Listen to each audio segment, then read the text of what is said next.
Could a Republican running as an independent actually become the next mayor of Los Angeles?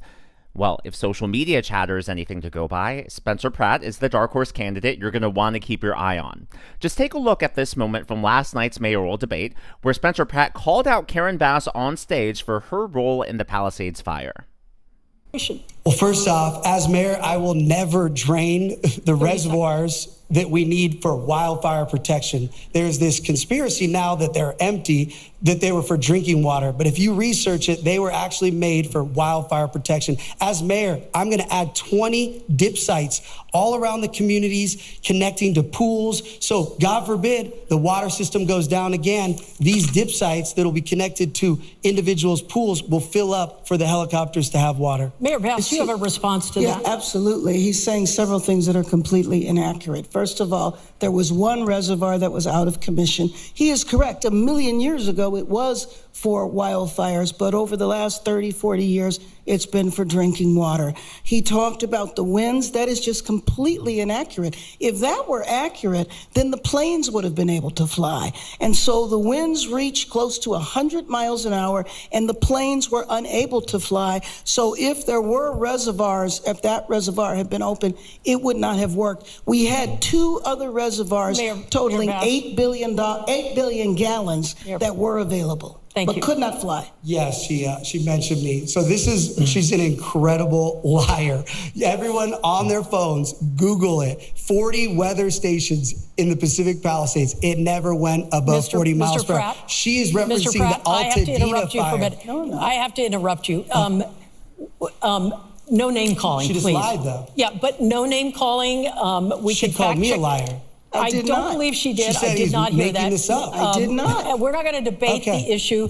We have a question now for Councilmember Raman. You just gotta love how the mainstream media always attempts to fact-check Republicans. They always try to hold Republicans to the rules, but they never do the same thing for Democrat candidates, and that right there was just the best example. But I love that he called out her failures on stage, because her failures have haunted her entire candidacy, and quite frankly, they're still haunting her administration right now. Obviously, she was in Ghana when all of this went down. The leaked phone call has gone viral again. I'll be making a video on that later today, but her administration is up in flames, no pun intended, and Spencer Pratt, I mean, he's just pouring gasoline on the fire. Now look, obviously the mainstream media is going to intervene on behalf of Democrat candidates, but the reason they really had to do it last night for Karen Bass and Nithya Raman is because they both exposed themselves to be extremists. There was this yes or no question: should illegal aliens be allowed to vote in American elections? And the difference here is just astonishing.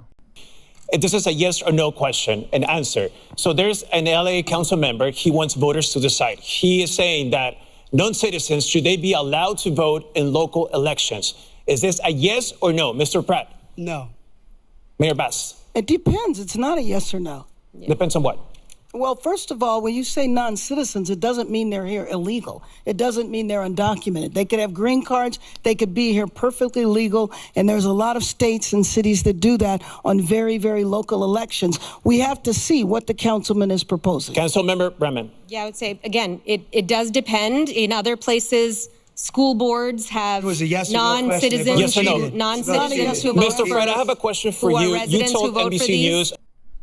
What an absolute joke. For a yes or no question, only one candidate on stage actually answered the question correctly, and the rest of them, they put out word salads. And look, the fact that they even have to go on for as long as they did means that they're not confident in their answer. They know that if they answer it the way that they want to, the way that the radical part of the Democrat Party wants them to answer it, that it's going to absolutely destroy them in the general election. And the point that Karen Bass was trying to make is just, it's laughable on its surface, because green card holders, for example, they're not American citizens, but they are here legally, but they're not allowed to vote in federal elections. Now, there are a few exceptions, Washington, D.C., or a few localized elections in California where those municipalities have created, insane laws, but let's not pretend that that's the norm. And the question was, do you agree with this? Is this a policy? Is this an agenda that you would follow, that you would try to enact as mayor of Los Angeles? That's obviously where the question was going. So the fact that both Democrat candidates couldn't even answer this simple yes or no question honestly, transparently, really tells you that they're both ashamed of their own agenda. Well, it's not just Spencer Pratt's debate performance. It's also the fact that he created a lot of memeable moments, similar to, J.D. Vance's side eyes or his looks during the vice presidential debate. There were a lot of moments here that are already starting to go viral. And look, I know a lot of people say, hey, Daniel, let's just focus on the issues. Let's focus on policy. But the reality is, in today's day and age, we have to take social media into account. That's where so many people get their information. And I mean, this moment, Spencer Pratt's reaction when Nithya Raman was talking and just going crazy, it's already going viral. It's gotten millions of hits on X, TikTok, and you'll see why. I'm not sure how to respond to that vision of Los Angeles. This is a MAGA Republicans' idea of what Los Angeles looks like. This is really not. I think anyone with a rational mind would have had the exact same reaction that he did. I mean, all he was doing was talking about the actual problems in Los Angeles: crime, homelessness, illegal drug use. And yet, Nithya Raman wants to say, oh, this is some vast right-wing conspiracy. Oh, this is how extreme MAGA people view Los Angeles. No, it's not a conspiracy. That's the actual reality on the ground. And in fact, it's not just Los Angeles, it's many cities in California. I mean, just take a look at San Francisco, right? Things are so bad in San Francisco, you have to download an app to figure out where homeless people are defecating on the sidewalk so you can avoid it and not get doo-doo on your shoe. It's absolutely disgusting. That's how far the West Coast has fallen. And look, you can't fix a problem unless you identify the problem, and that's all Spencer Pratt was doing. So for Nithya Raman to actually, try to downplay homelessness, try to downplay the drug problem, the crime problem, Spencer Pratt called her out on it. Maybe it's because she doesn't care about crime at all.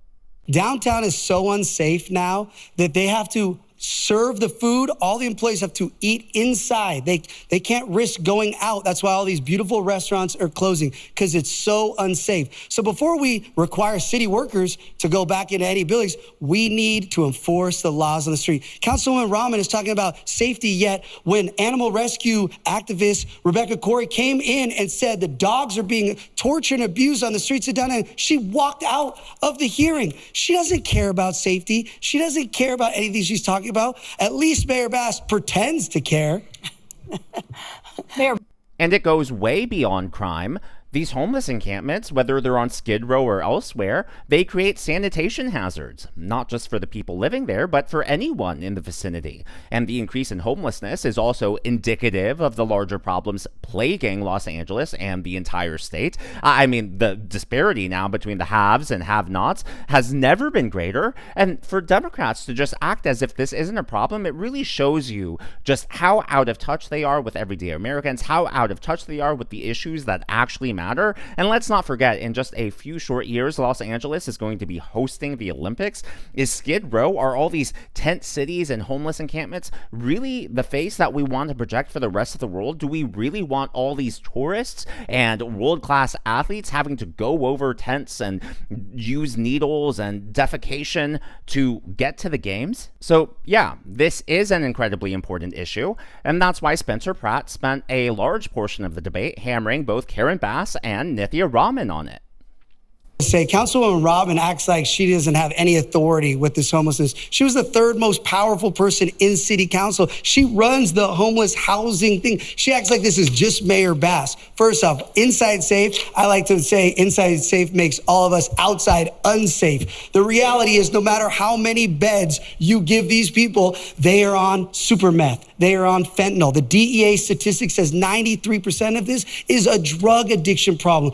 Councilwoman Raman's plan for treatment first, I will go below the Harbor Freeway tomorrow with her, and we can find some of these people she's going to offer treatment for. She's going to get stabbed in the neck. These people do not want a bed. They want fentanyl or super meth. These ideas cost us over $400 million to house. For 70, what did you say? 3,000 people for $400 million? This is an absolute failure for both of them. They're a team. So Now, the way we know Spencer Pratt was actually really effective during yesterday's debate is the way that Nithya Raman actually responded on stage. She came up with this crazy conspiracy theory that Pratt, a registered Republican who is running as an independent, is somehow teaming up with Karen Bass. It's this grand conspiracy for the two of them to work together to get rid of Nithya. Now, Nithya, in the betting odds, before the debate, she was the favorite to win the race, and now she's plummeted because her debate performance was so bad. But take a look. This is her conspiracy theory on stage. So, Councilmember Raman, you have 30 seconds to respond. I want to just say to everybody who's watching today, you're going to watch today as Mayor Bass and Spencer Pratt attack me because they want to run against each other in the general election. Each of them thinks that running against each other is what's going to help them win. And they don't want to run against me because my ideas, which are based on real results in my district, which are based on real data, a real analysis of the system, and a focus on accountability and using every dollar as effectively as possible, which we have done in my district. I want to take this citywide. This is why this is happening today. Councilmember Raman, you're out of. Yeah, you can smell the desperation through the screen. In fact, it's so strong you can almost taste it. And she has every right to be desperate because she's a smart woman. She knows that her campaign odds died in real time last night. Every time she spoke, her odds of winning just went down the drain. And it's not just my words, it's not just my hope. The numbers actually back me up. But before we get to that, I would like to acknowledge the members of today's Governor's Club. They are Super Romer, Moon Fairy 11, Bama Riddenauer, Jeremy 2001 Happy, and Jing Jiaoping. These are people who give tips and super thanks to the channel. I'm glad that you enjoy, and I'm glad that you're here. Well, I know it's not an official poll, but the betting markets have been reliably predictable and accurate over the last few months, if not years. According to Calshi, I mean, just take a look. Nithya Raman's odds have plummeted 25% since last night's debate. Spencer Pratt went up 7 points to 25%. So he has a 1 in 4 chance of winning the mayoral race. Karen Bass is now at 48%. Now, in order to win the race, someone has to get 50% of the vote and then one. So just 50% plus one vote. They have to actually win an absolute majority to become the next mayor. Now, if no one crosses that 50% threshold, then the top two vote getters move on and face off against each other. And that's why Nithya was so desperate to attack both Spencer and Karen Bass when she realized that both of them were demolishing her in this debate. Well, what gets really interesting is the fact that this mayoral race doesn't have a lot of polls. The latest polls were actually taken way back in March, and Spencer Pratt has been consistently around 10 to 14% of the vote. But what really stands out to me is that in poll after poll, there is a huge number of undecideds. Now, the first one, 40% don't know, 26% don't know, 51% don't know. Usually, the undecided vote is well in the single digits, 5%, maybe 8%, 9%, if that. So for us to be, up to 50% of the vote undecided, and when you consider that over 56% of registered voters in Los Angeles are Democrat, that is not good news for either of the Democrat candidates, right? Because think about it, Karen Bass has been mayor this entire time. People are not happy with how she handled the wildfire. But also, Nithya is a councilwoman. People are aware of her record. She's being called the Mamdani of Los Angeles. A lot of people think she's even too extreme for LA. And so it's clear that many of those undecideds have to include Democrat voters. It just mathematically doesn't work out any other way. And you just have to wonder, are those voters, are they really torn between Karen Bass's incompetence and Nithya's extremism? Or are they potentially considering Spencer Pratt? But what's even more interesting than all of that is the flash poll that NBC ran after this debate aired. Which candidate won the debate for mayor? Spencer Pratt with 88% of the vote. This is according to NBC Los Angeles. It would be one thing if this were a flash Fox News poll, right? You would assume that most of Fox News' viewers are conservative or at least right-leaning, so they would vote for Spencer Pratt. But the fact that an NBC affiliate found that in their poll, I think that's something to pay attention to. And then on top of that, Page 6 Hollywood is reporting now that Spencer Pratt has now out-fundraised both Karen Bass and Nithya Raman. Since November, the question on the minds of many Angelenos has been, how seriously should we take Spencer Pratt, the former reality TV star, campaign to become the next mayor of Los Angeles? In the past few weeks, we've gotten an answer to that, and which is we need to take it seriously. It was revealed about a week ago that Spencer's campaign had outpaced his two biggest rivals, current mayor Karen Bass and city council member Nithya Raman, in fundraising. He followed that news up with the release of a viral ad called They Not Like Us, which has been widely regarded as the most effective ad campaign so far in this cycle. Go to page6hollywood.com to sign up for our free newsletter. I don't know about you, but it almost sounded like that reporter was just a little panicked, kind of like they're melting down and having this freak out. We thought he was a joke, but he's actually a serious candidate. Doesn't that sound familiar? Doesn't that sound a little like 2016 all over again? As always, though, all of this is just my analysis and commentary. That's what's happening in the world of politics from my point of view, and I would love to hear from you. So what do you think? Do you think Spencer Pratt actually has a chance of becoming the next mayor of Los Angeles? Or do you think this is all a pipe dream? Let me know down in the comments why or why not. Look, I know it is a stretch, but for Calshi, which I get is just a betting odds site, but again, you know, when people put their money where their mouth is, it means that they're more likely to actually believe it. They're looking at the numbers. They're taking all the factors into consideration. When you consider that, according to all the betting sites, he has a 1 in 4 chance of winning the race. Hey, that ain't too shabby, especially for a Republican. And then you take a look at all the other factors. You take a look at the polls. You take a look at the debate performance. You take a look at his fundraising numbers. I mean, the stars could align just the right way. We'll find out here in a few short weeks. If you haven't already, please be sure to leave me a thumbs up. I know it's a simple thing to ask for, but it really does help me reach more viewers like you in the algorithm. Be sure to smash that subscribe button and to check out one of these videos.